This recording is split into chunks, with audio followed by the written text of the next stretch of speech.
அழகான காட்டில் கிளி மேகா வாழ்ந்து வந்தது. மேகா பச்சை நிற கிளி.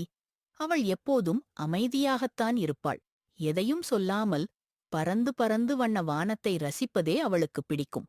ஏன் மேகா பேச மாட்டாயா என்று எல்லா பறவைகளும் ஆச்சரியப்படுவார்கள்.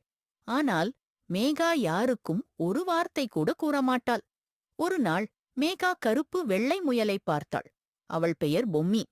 ஆனால் மற்ற முயல்கள் எல்லாம் பொம்மி, இரண்டு வண்ணத்தில் இருக்கே என்று விலகி ஓடிடுவார்கள். பொம்மி மேகாவிடம் பேச ஆரம்பித்தாள். நீ பேச மாட்டியா என்று கேட்டாள். மேகா மெதுவாக தலையாட்டினாள். பரவாயில்ல, பேசலாம், நீ நல்ல தோழி போல இருக்கிறாய் என்று பொம்மி சிரித்தாள். அவர்கள் நாள் முழுக்க விளையாட ஆரம்பித்தார்கள். மரத்தில் ஏறினார்கள், பழங்கள் சாப்பிட்டார்கள். ஒரு நாள் பொம்மி மீது ஒரு மரம் விழுந்துவிட்டது. அவள் தப்பிக்க முடியாமல் அழுதாள். அதைப் பார்த்த மேகா பயந்து துக்கத்தில் திடீரென கத்தினாள். அதுதான் மேகா பேச ஆரம்பித்த நாள். அந்த நாள் முதல் எல்லா உயிர்களும் உணர்ந்தார்கள். தோற்றம், குரல், நிறம் எல்லாம் முக்கியமில்லை. நல்ல மனசு இருந்தால் நண்பர்கள் எப்போதும் சேரலாம். மேகா பேச ஆரம்பித்தாள். பொம்மி சந்தோஷமாக குணமடைந்தாள்.